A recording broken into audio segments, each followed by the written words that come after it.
Bismillahirrahmanirrahim. Pembahasan kita kali ini adalah tentang lafadz habbadha dan lafadz la habbadha. Kedua lafadz ini dapat digunakan sebagaimana lafadz ni'ma dan juga lafadz bisa, di mana untuk lafadz habbadha ini akan mengandung makna sebagaimana nikmah, yaitu mengandung makna memuji. Sementara untuk lafadz la habbadha ini mengandung makna sebagaimana bisa, yaitu mencela. Namun untuk lafadz habbadha di sini memiliki suatu kelebihan, bahwa perkara yang dipuji itu adalah sesuatu yang dicintai atau sesuatu yang dekat dengan hati. Contohnya, manakala kita mengatakan habbadha Zaidun. Habbadha ialah sebaik-baik orang, Zaidun adapun Zaid. Maka makna yang terkandung di dalam lafadz ini adalah sebaik-baik orang. Dan kedudukan daripada lafadz Zaid bagi orang yang berkata adalah orang yang sangat dicintai atau orang yang dekat di hati. Sehingga keluarlah pernyataan habbadha Zaidun. Demikian pula dengan lafadz la habbadha. Kelebihannya adalah bahwa maksudnya itu adalah orang yang sangat dibenci atau orang yang sangat jauh dari hati. Sehingga ketika dikatakan la habbadha Zaidun, la habbadha ialah sejelek-jeleknya orang, Zaidun adapun Zaid, atau Zaid bukanlah sebaik-baik orang. Maka pernyataan ini menyatakan bahwa status daripada Zaid dengan orang yang berkata itu adalah sangat jauh dari hati, dan Zaid ini dinyatakan sebagai orang yang sangat dibenci. Sehingga muncullah pernyataan la habbadha Zaidun. Ini adalah makna daripada habbadha ataupun la habbadha. Selanjutnya adalah status atau kedudukan daripada lafadz habbadha. Dalam hal ini terdapat perbedaan pendapat dari kalangan ulama nahwu. Pendapat yang pertama yaitu pendapat dari Imam Sibawayh yang diikutin oleh Imam Abu Ali Al-Farisi dan juga diikutin oleh Ibnu Burhan. Selanjutnya juga diikutin oleh Ibnu Kharuf. Mereka menyatakan bahwa lafadz habba ini adalah merupakan fi'il madhi. Sementara fa'il daripada lafadz habba ini adalah lafadz dha. Jadi habbadha, habba ini fi'il madhi, dha ini adalah fa'ilnya. Dengan demikian, lafadz habba di sini tidak boleh dijadikan sebagai kalimat isim. Sementara maksudnya atau lafadz yang menjadi objek dari pujian ataupun celaan di sana berkedudukan sebagai mubtada. Jadi habbadha di sini adalah merupakan khobar muqaddam, sementara maksudnya adalah mubtada muakhar. Jadi ketika kita mengatakan habbadha Zaidun, maka habbadha di sini adalah khobarnya, sementara Zaid di sini adalah mubtadanya. Jadi Zaid ini adalah maksud daripada pernyataan habbadha. Habbadha ialah sebaik-baik dha. Siapa orang ini? Zaidun adapun Zaid. Ini pernyataan yang pertama. Atau pernyataan yang kedua adalah lafadz Zaid yang merupakan maksudnya ini dijadikan sebagai khobar bagi mubtada yang dibuang. Jadi manakala kita mengatakan habbadha Zaidun, maka di sini ditakwil dengan lafadz al-mamduhu Zaidun. Al-mamduhu adapun orang yang dipuji, Zaidun ialah Zaid. Jadi Zaid yang menjadi maksudnya ini merupakan khobar bagi lafadz yang merupakan takwilan daripada lafadz habbadha. Untuk pendapat yang ini adalah merupakan pendapat yang dipilih oleh Imam Ibnu Malik dan dinyatakan sebagai pendapat yang masyhur. Ini yang pertama. Kemudian pendapat yang kedua adalah bahwa lafadz habbadha ini adalah merupakan satu rangkaian atau satu paket. Jadi tidak dipisah menjadi dua kalimat sebagaimana pendapat yang pertama. Jadi habbadha ini adalah satu kalimat dan habbadha ini dinyatakan sebagai kalimat isim. Kedudukannya sebagai khobar muqaddam. Sementara makhsusnya yaitu lafadz yang menjadi objek daripada pujian ataupun celaan itu berkedudukan sebagai mubtada muakhar.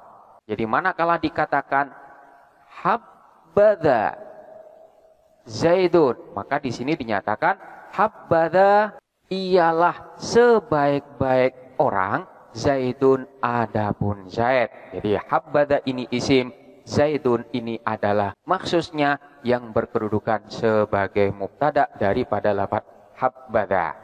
Pendapat ini adalah pendapat yang diikutin oleh Imam Mubarrad. Selanjutnya juga diikutin oleh Imam Ibnu Siraj dan juga Imam Ibnu Hisham.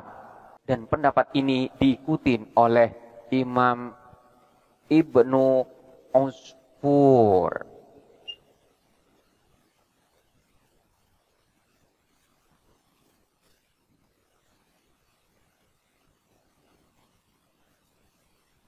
Ya Allah, nyamuknya ya Allah, gatal banget.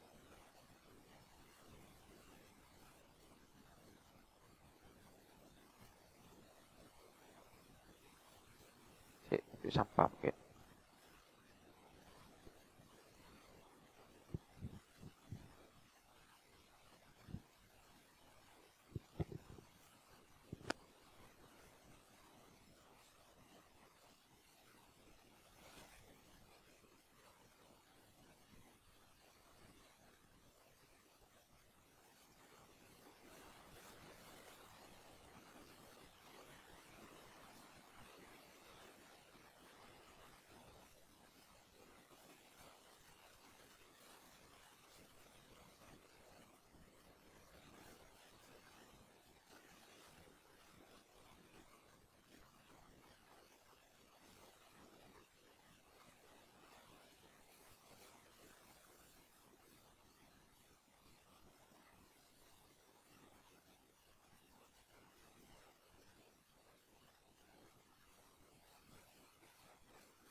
Allahu Akbar, Allahu Akbar. Pendul semua rek. Ya Allah.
Kemudian pendapat yang ketiga adalah bahwa lafaz habbadha ini adalah merupakan kalimat fi'il, sementara maksusnya ini berkedudukan sebagai fa'ilnya. Jadi bukan susunan mubtada khobar sebagaimana pendapat yang pertama dan yang kedua.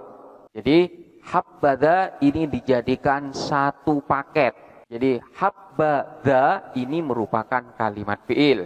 Dan pendapat ini adalah pendapat dari Imam Durut-Tuwai. Dan pendapat ini adalah merupakan pendapat yang paling lemah. Ini adalah beberapa pendapat tentang kedudukan daripada lafaz habba ataupun lafaz habbada, begitu juga dengan maksus daripada kedua lafaz tersebut. Selanjutnya adalah bentuk dha dalam lafaz habbada ataupun la habbada. Baik yang menyatakan bahwa dha ini merupakan lafaz yang terpisah dengan lafaz habba ataupun dijadikan satu paket dengan lafaz habbada. Jadi bentuknya dijadikan satu. Bentuk daripada lafaz dha itu selamanya ditetapkan. Jadi bentuknya tetap berupa mufrad mudzakkar, di mana dha ini adalah merupakan isim isyarah. Ini bagi yang menyatakan bahwa dha ini terpisah dengan lafaz habba. Namun bagi yang menyatakan bahwa dha ini tidak dipisah, artinya dalam satu paket, maka dha ini adalah merupakan bagian daripada lafaz habba. Jadi bentuknya ditetapkan menyerupai isim isyarah yang berbentuk mufrad mudzakkar. Sekalipun maksusnya yaitu lafaz yang menjadi objek dari pujian ataupun celaan yang posisinya terletak setelahnya lafaz dha di sini berbentuk mudzakkar ataupun muannas, baik berupa mufrad ataupun berupa tasniyah ataupun berupa jamak. Jadi dha di sini bentuknya ditetapkan. Jadi ketika kita mengatakan habbadha Zaidun, Zaid di sini berbentuk mufrad mudzakkar. Namun ketika lafaz Zaid di sini diganti dengan lafaz Hindun, lafaz Hindun di sini mufrad muannas. Dha ini pun tetap bentuknya. Tidak bisa kita mengatakan habbadi, jadi dha diganti dengan dhi, ini tidak bisa. Atau habbadha Zaidani, dha ini tetap bentuknya. Tidak bisa kita katakan habbadhani Zaidani. Atau maksudnya dibentuk jamak, tidak bisa dikatakan habbaha ulai Zaiduna, nggak boleh. Jadi bentuknya tetap berbentuk mufrad mudzakkar, sekalipun maksudnya mudzakkar ataupun muannas, atau jumlahnya mufrad, tasniyah ataupun jamak. Ini bentuk daripada dha yang ada pada lafaz habbadha ataupun la habbadha. Sebagaimana tadi yang telah dijelaskan bahwa untuk pendapat yang pertama, yaitu pendapat dari Imam Sibawayh, bahwa lafaz habbadha ini terdiri dari dua bagian, yaitu lafaz habba dan lafaz dha, di mana status daripada dha ini adalah merupakan fa'il daripada lafaz habba. Lalu bagaimana manakala fa'il daripada lafaz habba ini bukan dha, melainkan lafaz yang lain? Maka dalam hal ini bentuk dan i'rab daripada fa'il lafaz habba ini boleh dua. Yang pertama boleh dirofakkan sebagaimana bentuk fa'il, dan kedua boleh juga diejerkan oleh huruf jer zaidah. Contoh untuk yang pertama seperti lafaz habba ar-rajulu Zaidun. Habba ialah sebaik-baik ar-rajulu, siapa orang laki-laki, Zaidun adapun Zaid. Pada lafaz ini fa'il daripada lafaz habba tidak berupa dha, melainkan berupa lafaz yang lain. Maka fa'ilnya tersebut bentuknya ditetapkan sebagaimana bentuk fa'il, di mana kedudukannya dia dirofakkan, sementara lafaz Zaid ini tetap berkedudukan sebagai mubtada'nya. Kemudian bentuk yang kedua adalah fa'ilnya tersebut diejerkan oleh huruf jer tambahan. Jadi bentuknya adalah habba birrojuli Zaidun. Ialah sebaik-baik birrojuli. Siapa orang laki-laki? Zaidun, adapun Zaid. Lafadz birrojuli ini adalah merupakan fa'il daripada lafadz habba yang bentuknya diejerkan oleh huruf jer zaidah. Sementara lafadz Zaid maksudnya ini tetap kedudukannya sebagai mubtada muakhar. Namun untuk bentuk yang kedua ini bentuknya sangat sedikit sekali. Lebih banyak menggunakan bentuk yang pertama.